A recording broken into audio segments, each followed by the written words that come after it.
네, 코로나19 팬데믹 현상 그 정점에 서 있습니다. 정치부심 오늘도 여러분과 함께하겠습니다. 함께해 주시는 분들 소개하겠습니다. 제 왼쪽으로 더불어민주당 박진영 부대변인 나오셨습니다. 안녕하세요, 박진영입니다. 자, 열린민주당 김성회 대변인 나오셨습니다. 네, 안녕하세요, 김성회입니다. 네, 오늘도 두 분과 함께 아주 순도 높고 또 깊이 있는 그런 정치 토크 시작해 보도록 하겠습니다. 자, 오늘 뭐 서서를 더 이상 길게 할 수 없습니다. 그냥 오늘 잡채밥이 나왔기 때문입니다, 여러분.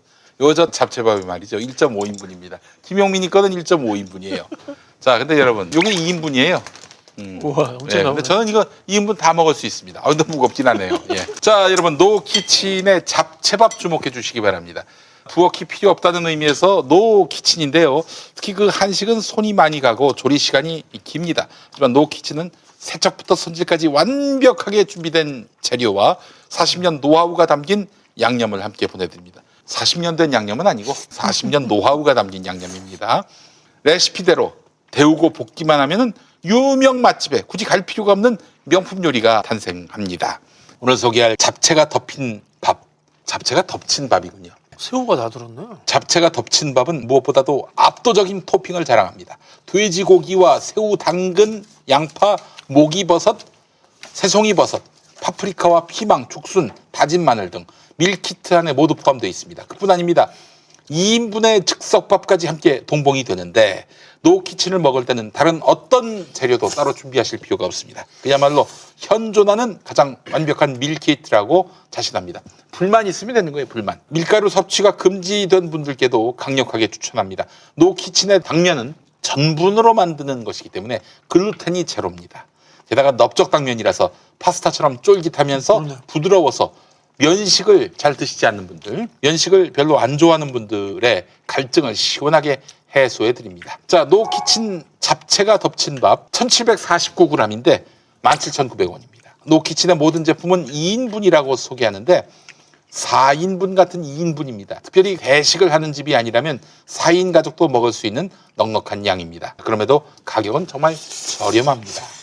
노키친을 만나면 3번 놀랍니다. 맛에 놀라고, 양에 놀라고, 가격에 놀랍니다.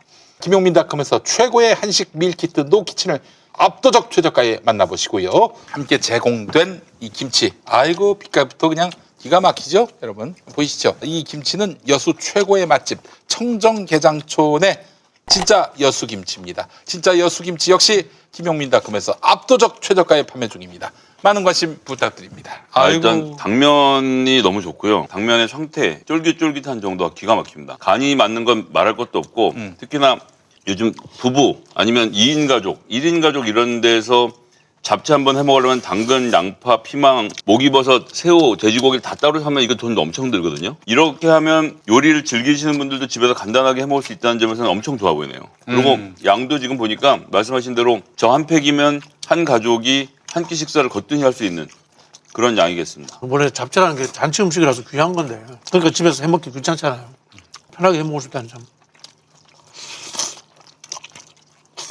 그러니까 이게 저 한식 잡채보다는 중국 당면처럼 약간 잡채밥 해먹는 그 잡채 느낌이 강하네요. 잡채는 우리나라 음식이에요.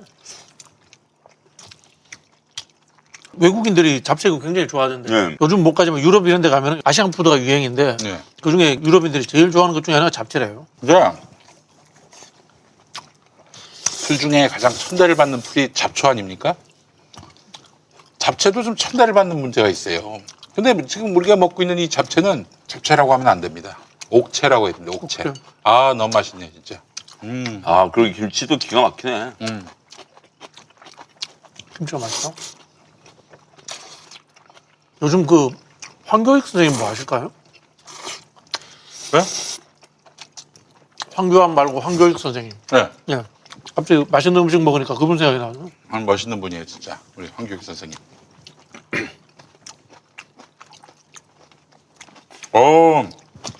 김치하고 같이 먹으니까 이게 뭐 딴 게 필요가 없네. 여수 최고의 맛집 청정게장촌의 진짜 여수김치와 함께 먹으니까 와.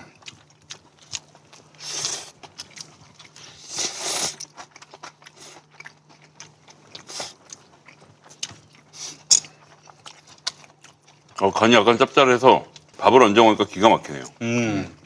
아니 어떻게 이렇게 야채를 싱싱하게 잘 살려서 집까지 배달할 수가 있죠? 신기하네. 잡채 따로 넣은 게 아니죠? 들어있는 거죠, 포장에 그냥. 돼지고기도 엄청 많이 들었어요. 죽순도 들어있고. 예, 목이버섯 이런 건 사실 집에서 해먹기는 정말 어려운 음식 중에 하나인데.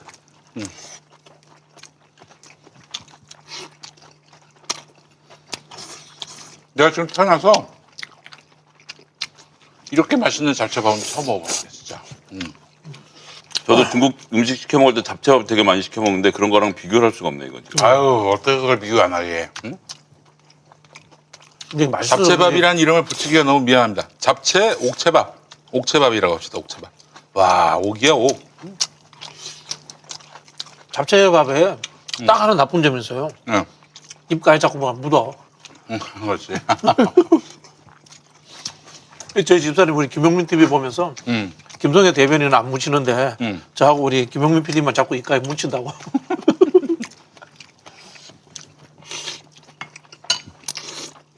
근데 이게 정신을 잃고 먹을 음식이라 지금 뭘 묻는 걸 신경 쓸 겨를이 없네요. 엄미애 씨도 드셔보셨어요, 이거? 어때요? 아, 그래요. 어머니 아버지를 사드리고 싶은 맛이다. 가서 직접 해드리고 싶은 정도의 맛은 아니고요. 아, 야, 이거 뭐 진짜 밀키트 여러 개 사가지고 뭐 이런 잔치나 가족 모임 때 내놔도 되겠어. 저희 집에 마나님도 이걸 잘하는데 맛있네요. 감동해서 지금 목이 메이고 있다. 아, 근데 약간 이 김치랑 궁합이 딱 맞는 것 같아요. 굉장히 칼칼해서 잡채랑 너무 잘 어울리네요.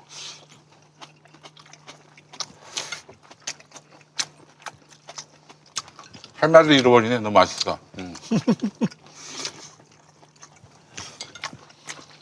근데 당면보다 고기랑 야채의 비율이 더 높아서 예. 정말 건강한 음식. 그렇지. 파프리카에 피망에다가 새우, 당근, 양파, 목이버섯, 새송이버섯, 그리고 다진 마늘, 죽순 이것까지. 근데 잡채가 원래 채소를 섞어놨다 그런 뜻이라고 하더라고요. 아, 그렇습니까? 예. 이게 중국집에 파니까 중국 음식인 줄 아는데 전통적인 우리나라 음식이랍니다. 예. 원래 채소를 볶아 먹던 건데 당면이 이제 중국 거죠. 그렇군요.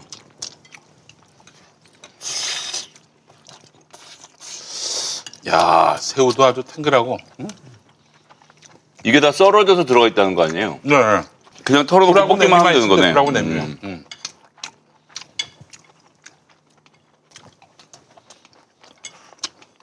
아, 밥 먹고 왔는데. 전 심지어 밥 2그릇 먹고 왔는데 다 먹어버렸어요. 떨렁. 네? 맛있다.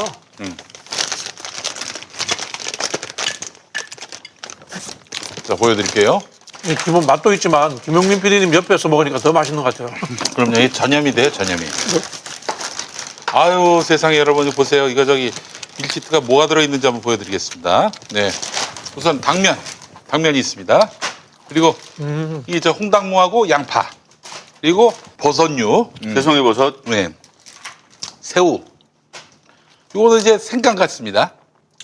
아, 마늘. 다진 마늘. 생강이 들어갈 리가 없죠. 그리고 요거 드디어 이제 당면이 들어가 있고요. 아유, 그렇죠. 소스가 있어야 됩니다. 소스. 돼지고기. 이거 소스가 아니라 고기네, 요거. 고기. 돼지고기. 오. 돼지고기. 그거는 참깨. 고기 많이 들었네. 이거 죽순 같습니다. 죽순이죠? 이거 죽순. 네, 죽순. 네. 요 두 개는 뭐 올리브유. 기름까지도 다 들어가 있군요. 네. 진짜 주방이 필요 없는 거네요. 네. 그리고 이제 이것도 들어가는 소스. 요거는 목이버섯. 이게 목이버섯. 네. 그리고 또 하나 더 있어요. 여기 바로 파프리카. 목이버섯은 나무 목자죠. 그냥 목이 아니죠. 예, 목이 목. 아니에요. 목이. 예. 네. 자, 그리고 오뚜기밥 2개. 이렇게 구성이 되어 있습니다. 그 노란 건 뭔가요?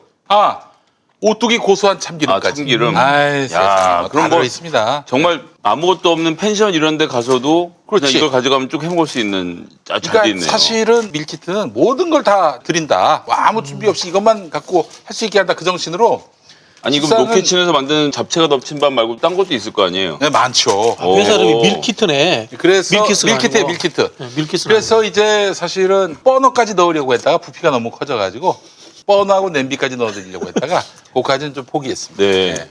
그러니까 버너하고 냄비만 있으면 돼. 요거 그렇지 않습니까? 여러분들 젓가락하고. 아유, 다 있습니다. 다. 그 나머지 다 먹겠습니다. 예.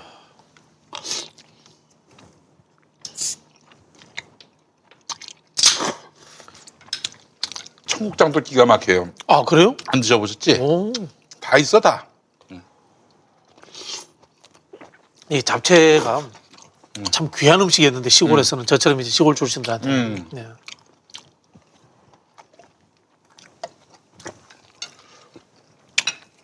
이 명절 때나 생일날 시골에 어머니가 해주던 음식 중에 하나인데요. 잡채밥이. 네. 아이고. 네.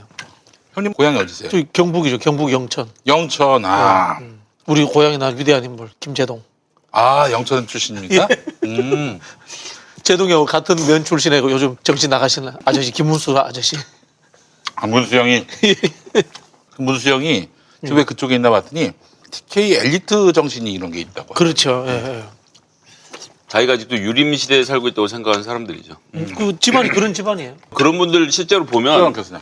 자기 피가 양반 피라는 것에 대한 자부심들도 대단하시더라고 보면.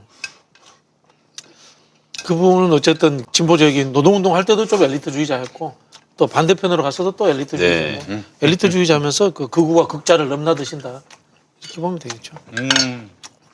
사생활은 좀 깔끔하신 편이에요 상당히. 선비다우시군요. 안빈낙도 이런 거 아.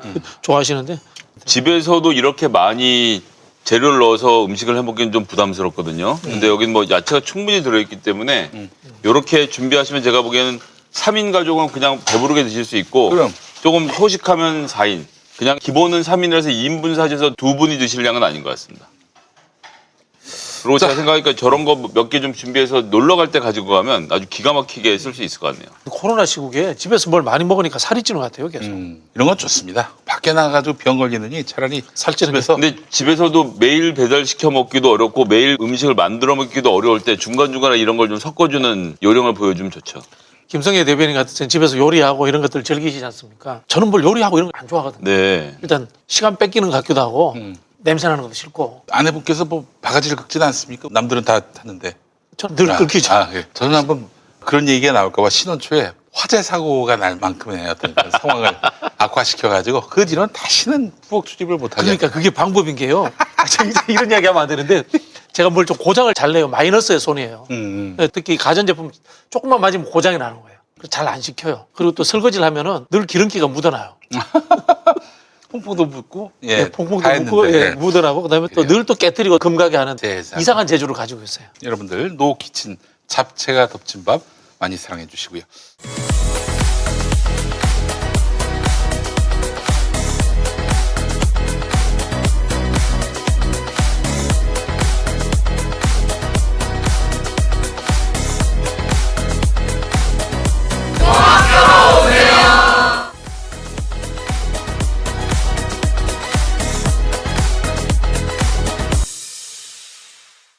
지난주 저희가 특집 방송을 했습니다. 우리 윤석열 춘장께서 집으로 가시겠다 기대하고 특집 방송을 했다가 정말 이게 무슨 개망신입니까? 저희들의 기대와는 상관없이 윤 춘장은 2달 정도 휴가를 갔다 오시게 됐는데 어떻게 해야 됩니까 이제? 두 분이 좀 말씀해 주시죠. 일단 저희가 바람을 얘기한 거지 전망을 한 게 아니라서 전망은 다 2, 3개월 정직으로 많이들 얘기를 하고 있었던 상황이었고요. 근데 저는 여기서 중요한 것은 검찰총장에 대한 첫 징계라는 점에서 의미가 크다고 생각을 합니다. 징계위원회 회부가 아니라 감찰이 들어오면 총장직을 던지고 나가는 것이 이들의 의고 협의였죠. 실제로 예전에 노무현 대통령께서 취임하시고 얼마 안 돼서 김가경 검찰총장이었을 겁니다. 나는 지금 검찰 지도부를 신뢰하지 않는다. 이 한 말씀에 김가경 씨가 사인해가지고 사표를 냈어요. 그리고 그때는 그렇게 하고 나가면 나가서 전관으로 시원시원하게 벌기 때문에 나가는 것 자체가 두려운 게 아니었거든요. 그리고 누차 말씀드리지만 검찰총장으로서 무슨 업무를 한다 이런 기대를 갖고 검찰에선 승진을 하는 게 아니라 어디까지 승진해야 전관 예우를 얼마 받을 수 있는가 계산하느라 바빠서 그런 거거든요. 지검장은 얼마, 그다음엔 고검장은 얼마, 검찰총장은 얼마 자기들끼리 기대하는 수준이 있기 때문에 하루만 해도 되는 거예요. 굳이 오래 할 이유가 없어요. 그러니까 던지고 나간 거죠. 최동호 검찰총장도 혼외자 문제가 나오고 나서 말도 안 되는 감찰이 들어가니까 바로 사표 내고 나온 거 아닙니까? 그렇죠. 황교안 씨가 오전에 지시를 했고 이 양반이 검사장들을 모아놓고 잠깐 회의하더니 오후에 사퇴했습니다. 여튼 그렇게 지켜왔던 것들을 윤석열이 이제 버티면서 추미애 장관이 뭐 복사를 했네 안 했네 뭐 이런 거 좀 따지고 있잖아요. 이런 과정을 통해서 나는 억울하다는 주장을 하고 싶은 건데 검찰 전체로 놓고 봤을 때는 검찰총장도 일개 공무원에 지나지 않는다는 사실이 국민들 앞에서 폭로가 되는 순간인 겁니다. 이게 쉽게 생각할 문제가 아닌 게 옛날에 사기치는 사람들 대부분이 저 사람이 신이다. 저 사람 만지면 다 죽는다라고 얘기하고 그걸 가지고 몇십만 명의 신도를 모으는데 꼭 이런 일 보면 나중에 누군가 그 사람 만졌는데 안 죽어. 그럼 그 순간 그 신뢰가 깨지면서 그 교주가 주저앉는 영화들 많이 보시지 않았습니까? 윤석열 총장이 이번에 만든 것은 검찰총장도 그냥 일개 공무원에 지나지 않는구나라는 생각을 국민들이 하게 만들었다는 점에서 저는 정직 2개월도 엄청나게 의미가 크다고 생각을 하고요. 문민 통제에서 또 희망 회로를 돌리는 거 아닙니까? 아니 한 발 더 나갔다고 생각해. 아니 희망회로가 아니라 정직 2개월을 그럼 지금 정직위원들이 협박을 당해서 추미애 장관이 봐주려고 청와대가 쫄아서 그래서 정직 2개월을 먹이고 말았다 이렇게 판단을 하는 게 더 이상한 거 아닙니까? 저는 이제 징계위원들이 한 보름 동안의 맹폭을 당하면서 심리적으로 굉장히 위축됐다라는 점에서 그분들이 기대 이하의 어떤 결정을 내린 게 아닌가. 상황을 뭐 이해 못하는 건 아니지만 그런 느낌이 좀 들었어요, 사실은. 상황을 좀 이해해야 된다는 생각이 드는 게요. 양정이라고 하더라고요. 표현을 해서 양정. 양정. 헤아릴 양자에 정할 정자. 헤아려서 정한다. 징계위원회에서 징계의 양을. 그런 취지인데요. 징계위원들도 마지막에 밝히기에는 해임이나 면직에 해당되는 내용들이지만 양정을 통해서 2개월로 했다. 이렇게 한 부분에 대해서 우리가 좀 이해를 해야 될 것 같습니다. 저도 개인적으로 특히 이제 판사 사찰 의혹이라든가 이런 부분들은 무조건 해임거리라고 저는 개인적으로 생각을 했습니다. 네. 그럼에도 불구하고 이 헤아린다는 뜻이 뭔가 하면요. 징계위원회라는 것이 법률적 근거에 의한 것이지만 법률적 결론을 내는 게 아니지 않습니까? 유무죄를 내는 게 아니기 때문에 뭐 이것과 관련해서 뭐 수사를 해서 결론을 내린 게 아니기 때문에. 그렇죠. 그렇기 때문에 이 부분에 대해서 좋게 말하면은 이제까지 검찰총장으로 근무한 것들에 대한 공을 인정해 주겠다. 이런 측면도 있을 거고 내면적으로 이야기하자면은 향후에 있어서의 이 재판이라는 이런 것들에 대한 고려. 저는 이런 것들도 충분히 고려되는 게 나쁜 게 아니라는 생각이 듭니다. 그런 측면에서 2개월로 맞추지 않았나 그런 좀 변명 아닌 변명으로 저도 좀 받아들여야 되겠고요. 알겠습니다. 뭐 이미 지나간 얘기니까. 그런데 앞으로 어떻게 될 것 같으세요? 윤석열 씨가 2달 동안에 개 산책만 시키는 일을 할 것 같지는 않고 수렴 청정하지 않겠는가? 그런 의미에서 보자면 조기에 대검차장을 바꿔서 윤석열이 수렴 청정 못하게끔 검찰개혁에 대한 확고한 의지가 있는 그런 분으로 차장을 앉혀야 되는 거 아닌가 그런 생각이 듭니다만은. 대통령께서 추미애 장관이 이제 사의를 낸 거에 대해서 숙고하겠다고 했지 않습니까? 바로 네. 수용하는 게 아니라는 뜻이 아마 그 내용이 포함되어 있을 것 같아요. 인사라는 것을 특히 이제 검찰청 같은 경우는 위에서부터 해나가거든요. 고검장급에서부터 해나가기 때문에 차장 인사를 순환보직하듯이 하면 되는 겁니다. 다른 고검장들하고. 그렇게 한 다음에 차분히 인사를 통해 가지고 이것을 풀 수밖에 없는 그런 상황으로 갈 것 같고요. 수렴청정이라는 게 쉽게 되지 않을 거예요. 쉽게 되지 않는다라는 게 뭐냐면은 아까 말씀하신 것처럼 2개월 징계라는 것도 검찰총장의 입장에서는 초유의 일이에요. 초유의 일이기 때문에 결국은 이 공직자라고 하는 사람들은 인사 문제에 의해서 흔들리고 표현하자면은 누군가의 말을 듣는 시스템으로 작동되기 때문에 윤석열 총장의 대통령으로부터의 신임이 완전히 없어졌다는 것에 대한 인식 자체가 나머지 검사들에게 영향을 미치기 때문에 저는 수렴청정하기도 쉽지 않을 것이다. 그런 생각이 들고 이 2개월 동안에 윤석열 총장 개인에 대한 여러 가지 의혹들 수사가 급박하게 진행될 것이기 때문에 네. 윤석열 총장은 개 끌고 다니면서 그런 수사에 전념해야 되는 시기가 와야 되지 않을까. 저는 그렇게 생각이 듭니다. 아, 그래요. 전 뭐 서울대 법대 나와서 친구들 기업 입사해서 돈 펑펑 벌고 있을 때 지들 기준으로 박봉에 내가 얼마나 똑똑한 놈인데 하고 저기서 이를 악물고 견디는 유일한 이유는 승진해서 돈 벌기 위한 거거든요. 또는 은퇴해서 전관 예우 받고. 그러니까 승진해서 은퇴해서 전관 예우 받는 것을 유일한 목표로 하기 때문에 그 외에 무슨 다른 판단은 없습니다. 검찰이 세계 1등 그리고 나는 어디까지 올라가나 이 두 문제만 갖고 사는 애들인데 예. 윤석열 총장은 이번 1월 인사권에 당연히 뭐 행사를 못하게 되겠지만 여하튼 1월에 추미애 법무부 장관이 인사를 통해서 마지막 인사를 하고 나가는 거 아닙니까? 네. 근데 여기서 중요한 것은 추미애 장관이 지금까지는 사실 일선 검사들의 입장은 좀 고려해 가면서 검찰개혁을 진행해 왔어요. 그래서 지난번에 수사권 조정을 하고 난 다음에 법무부 조정안이 원래의 행안부와 법무부의 합의안보다 좀 후퇴를 했다 이런 평가가 나왔던 것도 검찰 수뇌부에 대한 추미애 장관이 공격을 하면서 일선 검사들은 다독여주는 측면이 있었거든요.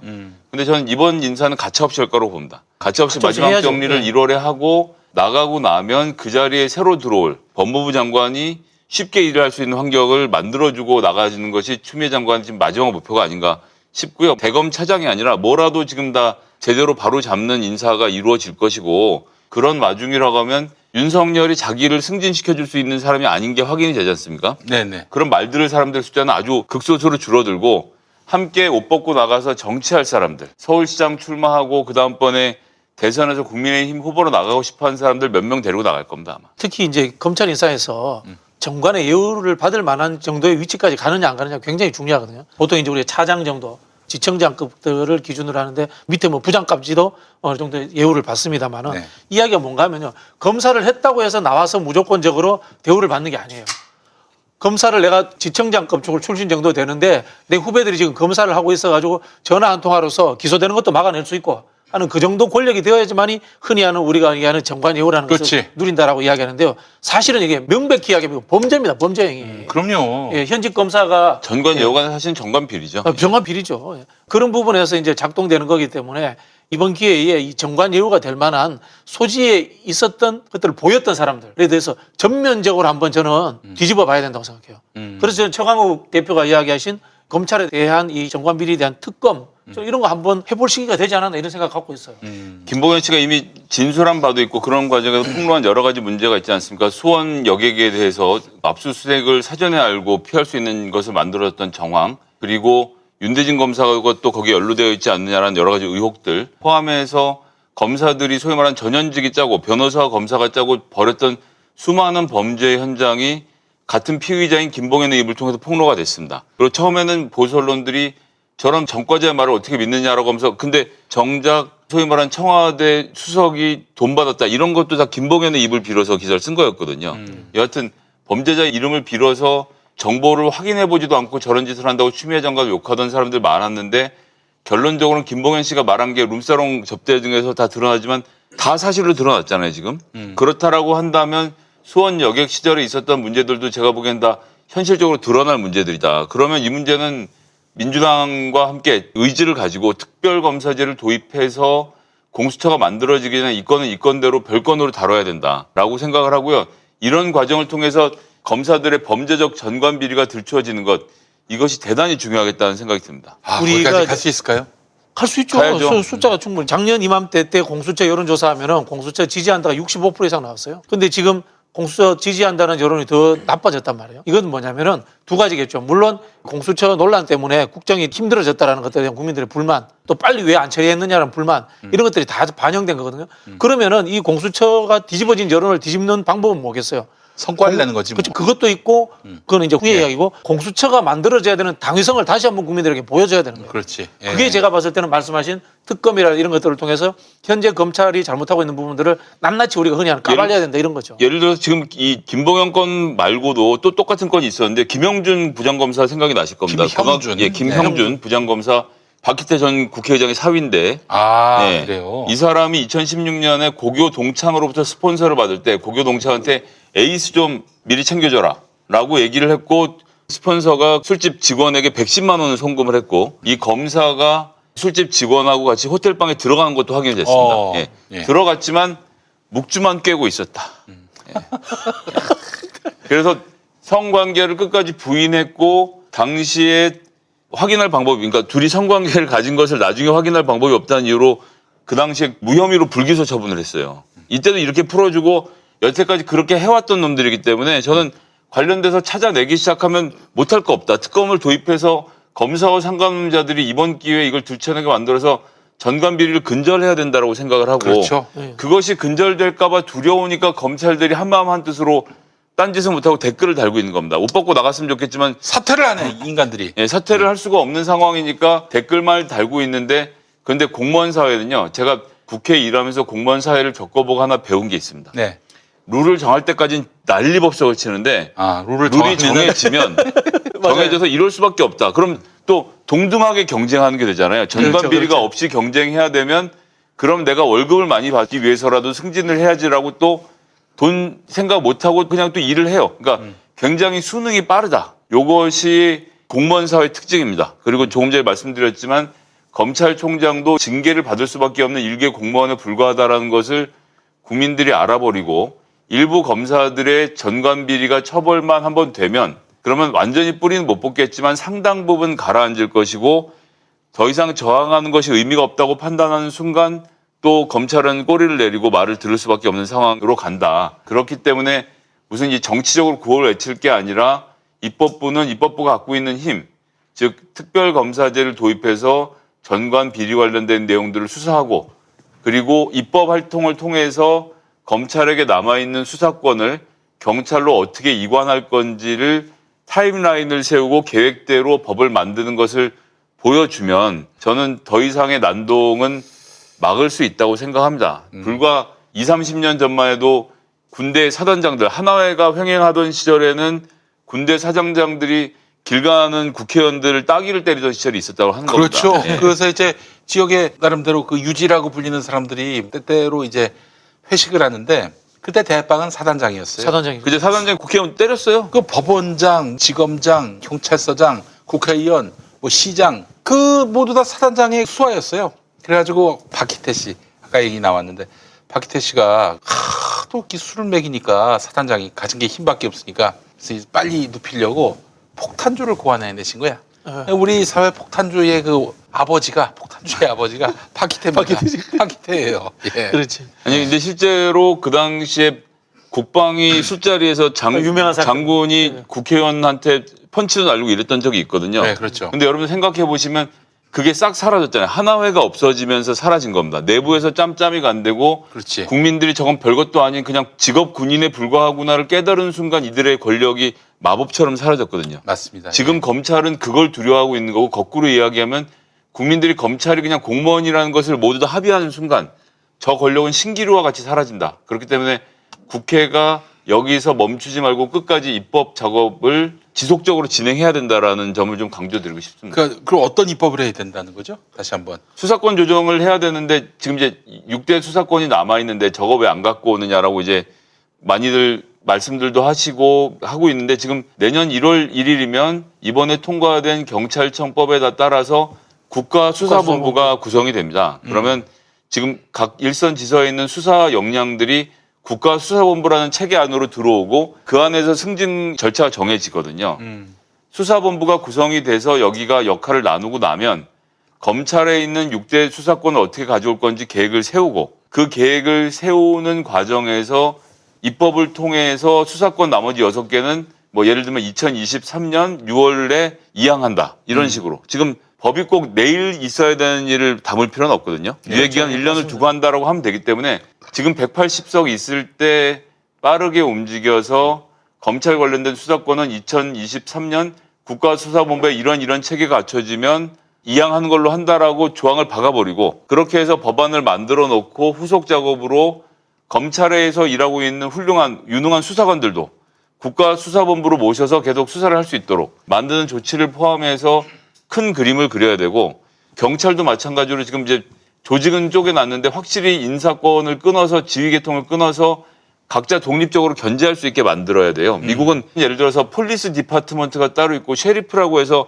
보안관이 따로 있고 연방범죄는 FBI가 다르고 이게 굉장히 복잡하게 얽혀서 여러분들 영화 보시면 많이 보시지만 형사가 살인 현장 가서 막 이렇게 쫄래쫄래 돌아다니면 FBI 옷 입은 애들이 와갖고 야 여긴 우리 구역이니까 넌 나가 이거 하지 않습니까? 네, 그러면 여긴 내 구역이하고 싸우잖아요. 멜 깁슨하고 FBI하고 예. 맨날 싸워. 서로 자기가 그러니까 수사하겠다고. 예. 이게 자기가 수사하겠다고 싸우는 과정에서 서로 감시하는 거거든요. 우리나라 경찰도 그래서 더 잘게 쪼갤 필요가 있고 이런 종류의 입법 작업들을 2021년 1년 동안 쉼 없이 매진해야 됩니다. 이게 뭐 단칼에 수사권 옮긴다고 해서 옮겨질 수 있는 문제라고 간단하게 볼 수는 없지만 여튼 반드시 해내야 되는 과제라고 생각합니다. 제가 김성애 대변인 말씀하신 내용을 포함해서 좀 정리를 하면요.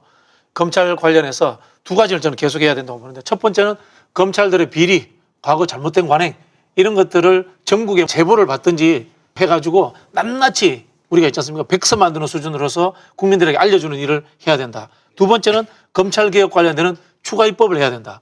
추가 입법을 하는데 당장 필요한 거는 말씀하신 것처럼 임용 관련되는 입법, 이탄희 의원이 내놨지 않습니까? 임용 관련되는 것들, 그다음에 검경 수사권 조정에 대한 추가 입법들, 당장에 해야 될 추가 입법들을 끊임없이 내놔야 돼요. 그다음에 더 플러스 해야 될 뭐냐면은 중장기적인 현재 봤을 때 좀 과잉이다 싶은 이야기들을 꺼내줘야 돼요. 그래야지만 이분들이 더 긴장을 합니다. 저는 뭐 대표적으로 이런 표현도 쓰는데 검사라는 표현도 한번 없애보자. 검사 뭐야 형사소추인 뭐 이런 표현 써도 되는 거예요. 그거 멋있는 예, 표현. 형사소추. 하지 마. 왜? 하지 마. 이거 어때? 알 것 소추인. 같아. 소추인으로. 소추인. 아니 그래서 내가 그래서 소추인으로. 내가 그래서 소추인. 방송에서 할 말은 아니지만 검찰청 하지 말고 소추청 하자. 소추청. 소추하면 되니까. 그렇죠. 소추하면 이렇게 되는 하자고. 거예요. 서울중앙지검은 서울소추청, 서울 소추청. 대검찰청은 대추청. 대추청 어때요? 대추청. 소추청. 아, 뭐, 그리고 그 고시 통과, 요즘 고시 없어졌습니다. 임용되는 순간 3급 대우예요. 말도 안 되는 거예요. 일반 공무원들 5급 대우인데 그런 것부터 해서 또 흔히 하는 자기들끼리 정해놓은 차관급이 49명이래요. 네. 황당무계한 조직적인 것들이 안 맞는 게 엄청 많아요. 네. 이런 것들 하나하나 이렇게 계속해서 입법안을 내놔가지고 그걸 이슈화시키는 그런 저는 그러니 이제 과정이 이탄희 필요합니다. 의원의 말대로 변호사 경력 5년 있는 사람만 검사를 만들자는 것도 이게 왜 중요하냐면요. 삼성이 지금은 안 하는데 옛날에 뭘 했냐면 매스 게임을 가르쳤습니다. 아시죠? 아, 매스게임? 예. 북한에서 하는 거예요? 북한에서 하는 그치, 거. 모르세요? 예, 알죠. 그 예전에 저희 어릴 때 했죠. 연수원에서. 88올림픽 때 연수원에서. 하모니. 88올림픽 때 하모니. 아니 그거를 삼성에서 했다고. 이거 모르세요? 아, 알고 있습니다. 동영상도 예, 봤어요. 예, 삼성이 근데 뭐 한치의 오차도 없어. 예. 네. 근데 북한이 그걸 뭐? 왜 시키냐 하면 저도 대학 다닐 때 응원가 같은 것도 많이 해보고 해서 아는 건데 그 수많은 군중들이 모여서 하나의 노래를 하나의 몸짓으로 맞춰서 하는 데서 오는 일체감이 있습니다. 우리는 하나구나. 아, 그렇지. 우리는 이 조직을 버릴 수 없구나. 우리는 형제보다 가까운 사이구나를 그런 마음을 들게 만드는 게 바로 신입사원 연수거든요. 그 연수를 받으면서 삼성 매너로 거듭나는 거죠. 근데 검찰도 마찬가지로 그 기수가 들어오면 그 기수부터 시작해서 몇 기 누구 해서 자기들끼리 완전히 조직이 짜져 있지 않습니까? 그래서 이걸 한 가족으로 생각하는 거예요. 왜냐하면 시작부터 같이 했기 때문에. 시작부터 같이 하면서 부장검사 밑에서 매일 욕먹고 밤새 가면서 울면서 소주 한 잔 마시면서 동기애를 키워가면 이 동기애가 나중에 자라나면 호텔방에 들어갔지만 돈도 보냈지만 실제 관계하지 않았다고 말하면 그래 너는 잘못이 없잖아. 너는 기소하지 않겠어. 이런 온정주의와 가족주의가 발생을 하는 거죠. 아, 이제 드디어 나는 이 조직의 패밀리가 됐다. 그렇죠. 아, 패밀리 정신. 그런데 5년 동안 변호사 생활하고 여기서 굴러먹던 애 저기서 굴러먹던 애 나이도 다르고 막 다 성별도 섞이고 이렇게 해서 어지럽게 들어와서 검찰 조직을 구성을 하면 누가 누구 편인지를 알 수가 없는 상태가 됩니다. 그럼 그냥 자기 일을 열심히 할 수밖에 없는 상황이 되는 거죠.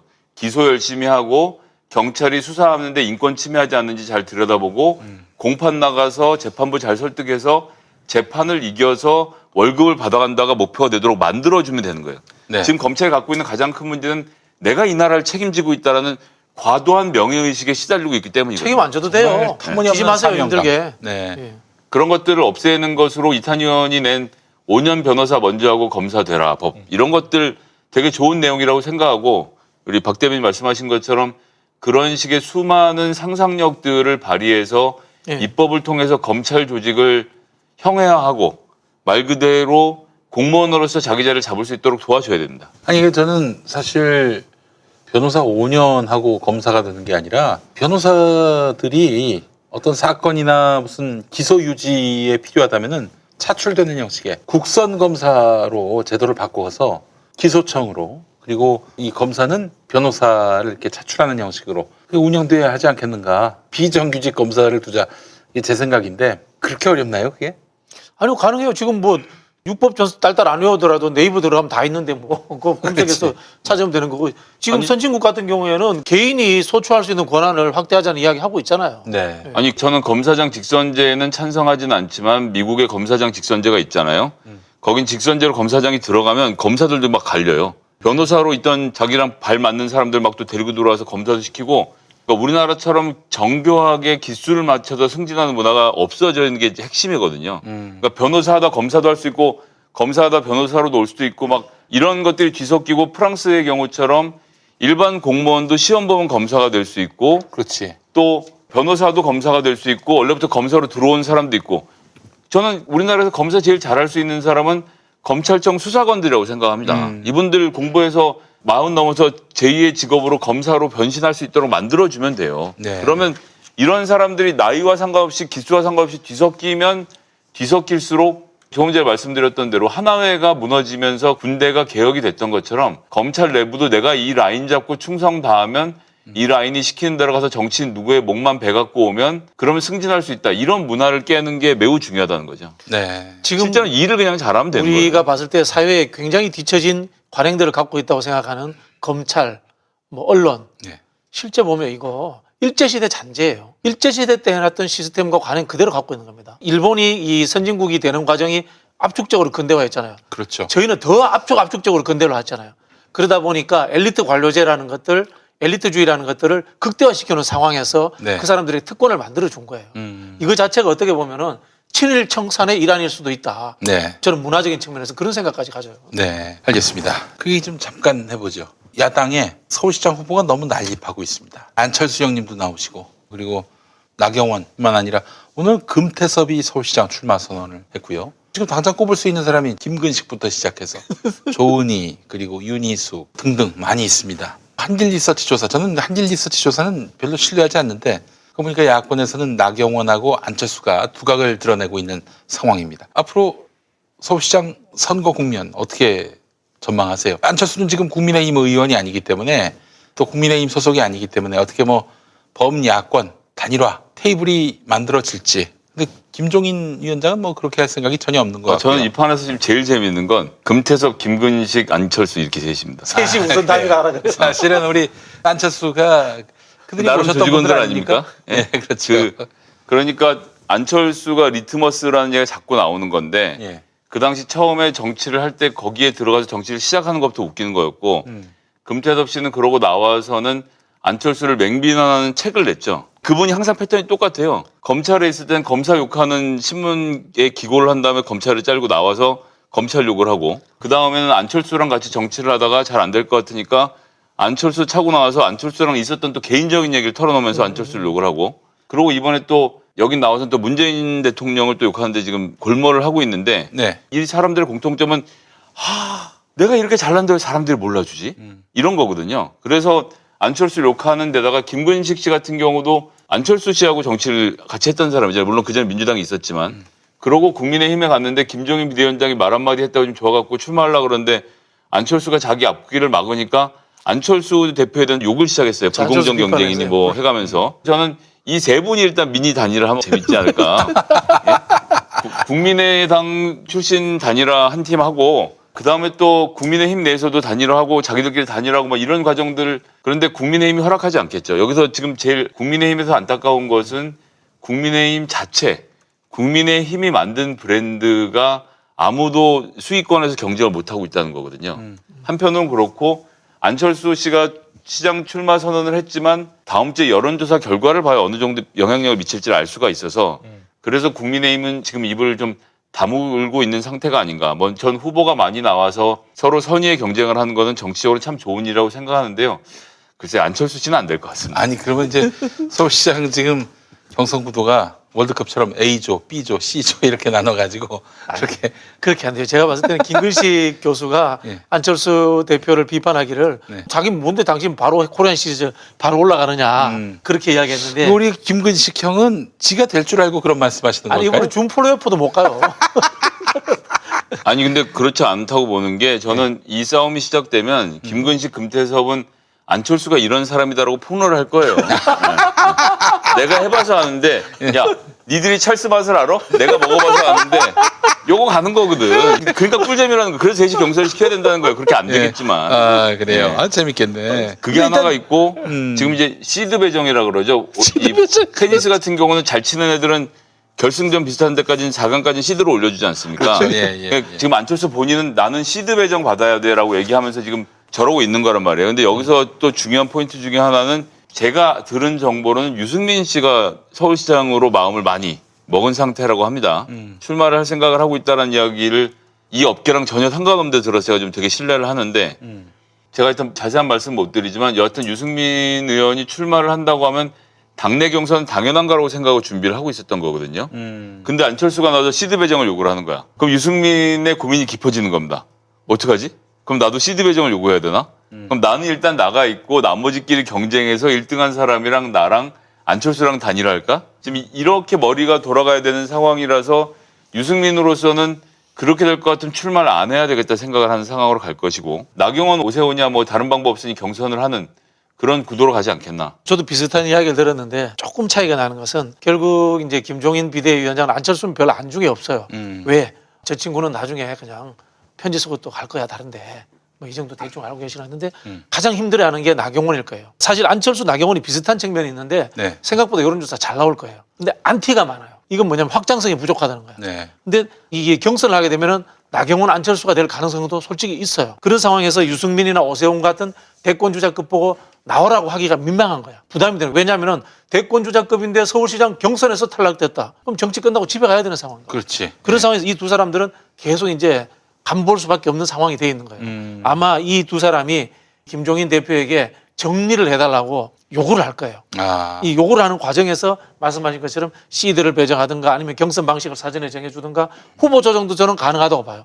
예를 들자면 이해운 의원이 계속 고를 하느냐 안 하느냐의 문제는 유승민 의원의 미래와 굉장히 연결돼 있어요. 그래서 유승민하고 이해훈은 뭐 거의 같은 계보였죠. 정치적 예, 동지였고 같은 계보고. 같이 또 박근혜한테 버림받고. 그렇죠. 결론은 나경원이 가장 상수예요. 나경원 의원을 김종인이 어떻게 설득해내느냐에 따라서 판이 정리될 수 있다. 아, 나가지 말라고. 나가지 말라고. 왜냐하면 나경원이 여론조사하면 제일 잘 나올 거예요. 그러나 본선에 가면은 본선 절대 이길 수 경쟁력이 없다. 떨어지는 거죠. 네. 그런데다가 지금 패스트트랙도 있고요. 그래서 그렇죠. 결국은 그래서 이 상황에서 김종인 비대위원장이 어떻게 생각을 하면은 어쨌든 간에 김건식도 나가고 누구도 나가고 해서 판을 키우는 건 굉장히 잘하는 거예요. 후보를 만들어내는 걸 잘하는 거고 거기에서 시드 배정하고 룰 짜가지고 가장 경쟁력이 있고 안티가 적은 후보를 만들어내는 과정을 만들어낼 거라고 보여요. 저는 이분이 그 정도 능력이 있다고 봐요. 그러면 그 사람은 뭐냐면 반문재인 범야권 후보가 되는 거예요. 그리고 그 사람이 최소한 유승민, 오세훈 정도의 대권주자급 후보가 되는 경우다. 이렇게 만들면 50% 득표해서 이길 수 있다라는 아마 그런 전략적 로드맵을 짜고 있을 것이다. 이렇게 생각을 하고 저는 여권도 여기에 대해서 그냥 비웃을 것이 아니고 안철수 분명히 안 돼요. 근데 비웃을 것이 아니고 안철수가 근데 불쏘시개로 2% 3%만 저쪽에 갖다 줘도 큰 거예요. 아니 근데 사실 우리 김성회 대변인의 지론인데 이번에도 안철수가 서울시장 출마 선언하면서 주가가 많이 올랐어요. 이번에 정치에 도전한 이유는 주가와 연동돼 있다라는 말씀을 처음엔 조금 재밌는 말씀이네, 신박한 해석이네 그랬는데 웃기고 계시네 이런 거 아니고? 아니 오늘 또 올랐어요. 그 진리에 이제 범접한 게 아닌가 그런 생각이 들었습니다. 저는 이 방송 보시는 분들이 정치를 하는 사람들은 뭔가 다른 목적을 갖고 할 것이다 생각을 하시는데 뭐 돈과 권력 뭐 이런 얘기들 하지 않습니까? 네네. 요즘은 국회의원이 권력이 어디가 있어요? 국회의원 맞아요. 권력 없습니다. 없어. 국회의원은 전화 한 통만 잘못해도 손가락이 날아가는 세상인데 아무런 권력이 없어요. 존경받지도 예. 못하고. 그나마 정치하면서 남는 건 돈이라는 생각을 하는 사람들이 많아지고 있고 그것이 조금 전에 말씀드린 검사들도 마찬가지로 수사를 열심히 하는 건 내가 이걸 통해서 승진을 해서 전관예우를 많이 받겠다. 다 돈에 연결돼 있는 거거든요. 안철수 대표도 본인 원래 만 얼마에서 비리하던 주식 대권 출마하면서 재산의 절반을 기부하겠다고 했는데 주가는 4배가 넘게 올라서 지금 현재가 4배가 넘게 올라가 있는 상태입니다. 그래서 절반을 내주고도 재산이 2배가 느는 기적적인 체험을 하고 있는 상황이거든요. 야. 그리고 다른 어떤 회사보다도 안랩이라는 회사 자체를 폄하하거나 비난할 생각은 전혀 없습니다. 하지만 거기도 전형적으로 관급 공사와 독점을 통해서 성장해왔던 회사이기도 하고요. 그래서 지금은 안철수 대표가 정치에서 은퇴하는 순간 회사의 주식이 흔들려서 회사의 존립 자체, 물론 존립까지는 가지 않겠지만 그런 문제가 있기 때문에 끊임없이 도전해야 되는 상황이라 원래 그랬던 거라면 제가 뭐 정치부심이나 이런 데서 몇 번 말씀드렸지만 대권 도전하고 안 되면 그 다음번에 이제 본인 자랐던 부산 시장 도전하고 그거 안 되면 그 다음번에 본인 고향인 밀양시장까지 도전하고 밀양시장으로. 그럼 한 이른쯤 되면 또 시원하게 은퇴하면 되니까 네. 그러지 않겠나 싶었는데 여튼 정치인들이 가장 하지 말아야 될 것 중에 하나가 본인의 체급을 내리는 일입니다. 그렇지. 대선까지 나갔다가 서울시장 떨어지면요. 다음번에 서울시장도 못 나가는데 지금 안철수 후보가 그런 딜레마에 갇혀 있고요. 그리고 서울시장에 지난번에도 출마해봤던 사람으로 놓고 보자면 저 출마 선언은 서울 시민들이 따로 들을 얘기가 한 줄도 없었다는 점에서 빵점짜리였던 겁니다. 사람들이 박원순 시장을 뽑아주는 이유를 다시 돌이켜서 생각해 보면 박원순 시장이 갖고 있는 사회적 이미지와 그 당시에 이제 무상급식 논쟁만 한창 벌어지고 이럴 때 아니었습니까? 네. 난전인 서울을 깨끗하게 만들어주겠다라는 기대로 박원순 시장에게 한번 맡겨본 거거든요. 지금 2020년에 누가 서울시장이 되는가는 서울 시민들이 보기에 저 사람이 하면 서울시가 좋아지겠네 라는 생각이 드는 사람이 하는 거지, 반문재인으로 똘똘 뭉쳐서 문재인 정권을 심판하기 위해서 우리가 서울시장을 뽑자, 그런 생각 서울 시민들이 안 해요. 자기의 삶의 터전이 걸려있는 문제이기 때문에 오히려 그렇지. 국회의원보다 중요한 문제라고 보아서 절대로 반문으로 뭉치는 레토릭으로는 서울시장 선거를 돌파할 수 없는데, 그런 점에서 안철수는 제가 생각엔 서울시장은 안중에도 없고 실질적으로는 대권으로 출마하기 위한, 즉 본인의 행복 회로에서는 서울시장 시드 배정, 그다음에 국민의힘으로 나온 후보 최종적으로 여론조사에서 내가 꺾고 서울시장이 된 다음에 6개월 있다가 지지도가 더 올라서 서울시장 사퇴, 대권 도전 2022년 3월 대통령, 그러고도 남을 안철수 대통령. 이렇게 생각을 한 사람이에요. 여러분들 2012년에 안철수와 문재인의 단일화 과정, 그때 50대 50을 누구 50으로 하자고 했었습니까? 자기를 지지하는 민주당 쪽 대의원 50. 그리고 자기 쪽 대의원 50. 아니 자기 팬클럽 50. 예. 안철수 지지 모임 50과 자기를 지지하는 민주당 내 민주당 내 당원들을 모아서 여기서 여론조사를 하자라고 그걸 단일화라고 주장했던 게 안철수예요. 그래서 저는 제가 국민의힘한테 이런 조언을 드릴 자격은 없습니다만 조심하십시오. 아니 저는 여러분들이 무엇을 상상하든. 우리 김성애 대변인 이야기 굉장히 공감하는 게, 안철수가 생각보다 이번에 서울시장 나오겠다고 한 거는 우린 참 비웃고 있지만은 잔머리 아주 잘 굴린 거예요. 그래요? 왜냐면은 서울시장 안 돼도 그만이야. 근데 이번에 희생해줬다는 근거를 내서 국민의힘에 들어갈 수 있는 명분을 얻어내는 거예요. 이 사람의 목표는 자기 대통령병 환자잖아요. 네. 대통령 선거까지 늘 근처까지 가야 되거든. 아까 말씀하신 주식 문제도 있고. 그러면은 여기 이제 제3지대에서 불가능해요. 그죠? 네. 민주당 언저리에서 진보라든가 중도 언저리에서 불가능하니까 보수 정당에 가야 돼. 명분이 없는 거야. 근데 서울시장 선거를 매개로 해서 야권 연대라는 것을 프레임을 만들어 놓으면은 후보 되면 좋고, 후보가 안 되면은 그걸 양보해준 명분으로 나는 보수 쪽으로 가서 국민의힘으로 들어가서 다시 대권 주자가 되겠어. 이렇게 하면 또 생명 연장이 꿈이 이루어지는 거예요. 그런데 지금 국민의당에서의 최고 브레인은 누구냐면 이태규 의원입니다. 이태규 의원은 한나라당 출신이고 오세훈 캠프에 있었고 이명박 캠프에 있었고 선거통이고 전략통이고 기획통이거든요. 그런데 이분이 어쩌다 이렇게 휩쓸려서 지금 국민의당에 나와 있지만 수구초심, 언제나 마음은 국민의힘으로 돌아가길 갈망하고 있기 때문에 이태규 의원의 입장에서는 이번 기회를 통해서, 그러니까 다 각자 욕망이 다른데 이태규 의원의 욕망은 안철수를 부추겨서 이 사람이 대권 후보라도 될 수 있을 것처럼 부추겨서 이러나 저러나 여러 가지 우여곡절의 길을 통해서 결국은 합당을 하도록 해야 되겠다. 이걸 머릿속에 일단 먼저 잡아놓고 안철수가 잘 되는 계획을 세우는 사람이거든요. 그걸로 안철수를 설득할 것이고, 그것의 상당 부분 설득이 돼서 전 이번에 출마 선언을 했다고 생각하고, 야권 단일화 과정을 통해서 결국은 합당을 해서 이태규 의원이 국민의 의원이 되는 순간 본인의 목표는 달성이 되는 겁니다. 그러면 더 이상 안철수를 도울 일도 없고, 그때부터는 또 각자 암중모색을 하겠죠. 여기서 이제 애매해지는 것은 권은희 의원이죠. 호남 지역에서 국민의힘으로 출마해서는 뭐 되지 않을 건데 그냥 있기도 뭐하고 어쩌지? 이번 한 번 하고 끝내야 되나라는 고민을 하고 있을 것이고, 비례 1번 그분은 뭐 이러나 저러나 한번 국회의원 시원하게 했으니까 뭐 저는 처분대로 할게요라는 입장 정도를 취할 거라서, 여기에서 정치적인 운명이 걸려있는 안철수와 이태규 두 사람, 그리고 거기에서 핵심 브레인으로 활동한 이태규, 어떻게든 무슨 전략을 쓰든 결국 종국에는 합당하는 그림을 만들어낼 것이다. 저는 그렇게 전망하고 있습니다. 저도 그래요. 거의 아니, 똑같은 생각이에요. 그 이태규의 머릿속에는 지금 국민의힘과 합당하는 거 말고는 달리 다른 대안이 없을 거예요. 뭐 어떻게 하겠습니까? 윤석열 데려와가지고 제3의 지대에서 윤석열 대통령 후보 만들고, 그런 그림을 어떻게 우리가 그립니까? 봤을 때 이제 그 금태섭이라든가 안철수라든가 김건식 교수는 개인으로 봐서는 정치적 행보 자체가 비웃음을 살 만한 행보지만 큰 틀에서 보면은 중도 보수를 이렇게 영입해가는 그런 흐름으로 보일 수 있기 때문에 우리가 그렇게 만만하게 보면 안 돼요. 저 여기에 대응해서 민주당의 지금 서울시장 후보군은 어떻게 정리가 됩니까?